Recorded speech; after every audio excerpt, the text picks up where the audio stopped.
Assalamualaikum warahmatullahi wabarakatuh. Amerika panik masalah corona, tapi paniknya bukan panik yang lain. Paniknya justru unik. Paniknya itu tidak seperti negara-negara lain. Panik ini panik dokter, panik masker, panik sama di Indonesia lah. Kalau pada umumnya negara-negara lain sama seperti Indonesia. Paniknya itu panik untuk menjaga kesehatan, masker dan lain-lainnya. Tapi di Amerika paniknya beda. Panik buying, panik membelinya itu beda. Panik untuk membeli bibit ayam. Ini sampai diliput sama New York Times. New York Times diberitakan sampai di warganet tuh pada komen semuanya, untuk situs-situs berita semuanya memberitakan kepanikan Amerika di tengah corona seperti ini. Bukan panik membeli atau mempersiapkan masker semua, bukan, tapi membeli DOD ayam. Kenapa seperti itu?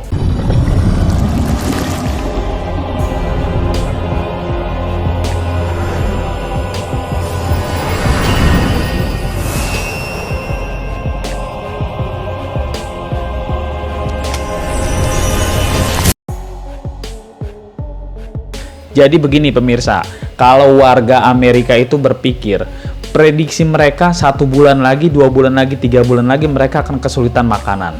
Justru yang mereka butuhkan saat ini adalah membeli bibit-bibit ayam, bibit-bibit bebek, pokoknya membeli bibit-bibit unggas yang bisa mereka ternak dalam waktu 1 bulan 2 bulan untuk makan mereka sekeluarga, untuk makan mereka sanak saudara, sanak famili, untuk konsumsi mereka sendiri. Karena diprediksi bulan-bulan ke depan itu akan sulit, penjualan sulit, semuanya sulit. Mereka jadi yang ini tentunya yang punya lahan ya, kalau bebek itu, ayam itu kan harusnya punya lahan.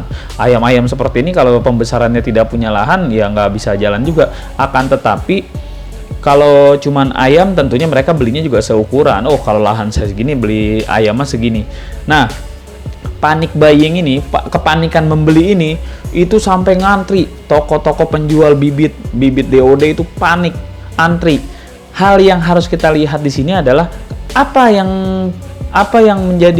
terjadi di Amerika, apa yang terjadi di sana. Coba kita perhatikan dengan diri kita. Di diri kita produksi masker, produksi ini, bahkan petani-petaninya, peternak-peternaknya malah pada vakum. Alasannya, corona susah menjual, ini susah menjual, ini itu.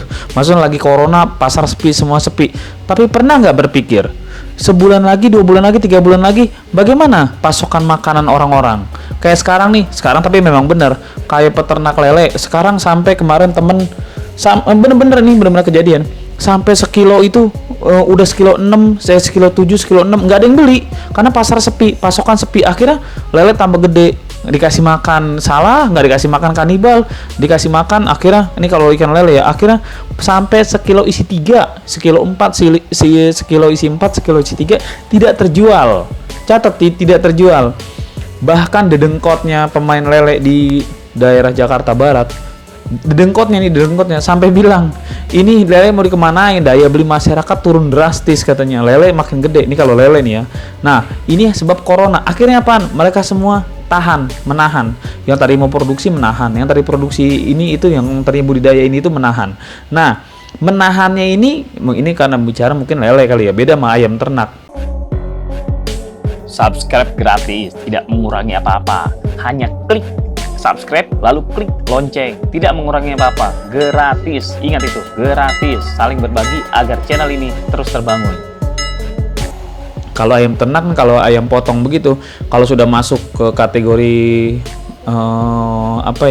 kategori yang sudah layak potong, mungkin bisa dipotong, masukkan ke kulkas jadi freezer gitu, di freezer kayak ayam-ayam beku kan di mall-mall banyak tuh, di supermarket banyak. Nah, mungkin ini yang akan terjadi di pandemi corona ini di Amerika itu. Sekarang mereka berbondong-bondong untuk beternak, menyiapkan pasokan makanan mereka. Kalau bisa itu di New York Times itu beritanya benar-benar gila-gilaan itu. Kalau bisa mungkin seperti ini, mereka stok makanan nih, beternak banyak, stok makan, nanti mereka sembelih-sembelihin, masukin ke kulkas.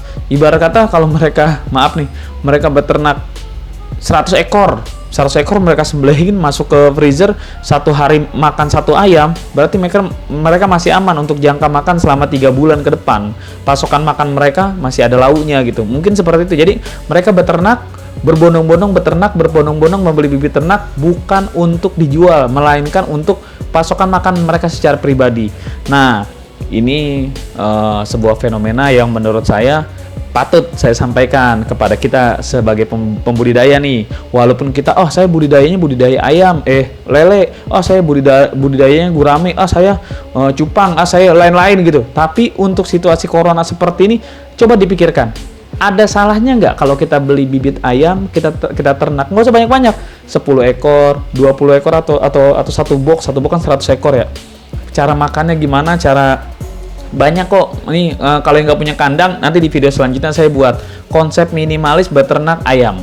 Cukup campurkan 1 tutup botol ke 1 liter air, lalu campurkan ke 2,5 kilo pakan dan diamkan selama 10 menit. Berguna untuk memacu pertumbuhan, merangsang nafsu makan, meminimalisir kematian, menambah bobot dan anti stres. Beternak bebek dengan konsep minimalis, lahan minimalis, kandangnya pun tanpa modal yang kalau bagaimana kita disuruh ternak ayam, kandangnya nggak ada, gimana sih Bang Rudi? Ntar detektif TV salah-salan kalau ngomong kita disuruh ternak ayam, lahan kita terbatas, kotorannya kemana, kandangnya gimana, persiapan kandangnya gimana. Masalah kandang nanti saya bahas juga di video berikutnya. Dari peti bekas, peti-peti buah, itu ada konsepnya. Ya gitu aja pemirsa, ini sekedar di tengah badai corona seperti ini sekedar info bahwa di negara Paman Sam sana toko-toko penjual bibit ternak itu diserbu sama warga untuk persiapan konsumsi makan mereka ke depannya. Jadi mereka beli bibit bukan untuk jual lagi, tapi untuk persiapan mereka sendiri. Kira-kira kita sendiri gimana? Karena kan mereka sadar, selama 3 bulan 4 bulan ke depan nih saya nih stop nih, pemasukan stop, kerja mungkin gajinya stop atau semua stop. Jadi mereka sudah mulai memikirkan bagaimana untuk makan mereka, untuk bertahan hidup mereka. Kalau dirasa bermanfaat seperti biasa kasih jempol, kalau nggak bermanfaat abaikan.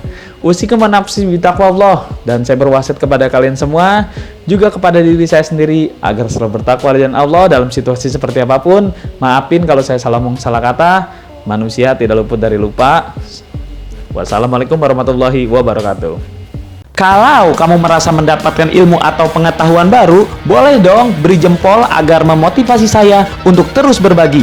Dan apabila kamu merasa teman, sahabat, atau kerabat kamu juga patut tahu hal ini, boleh dong bantu share ke mereka. Dan aktifkan loncengnya supaya kamu menjadi yang pertama tahu apabila saya mengupload video terbaru di channel ini.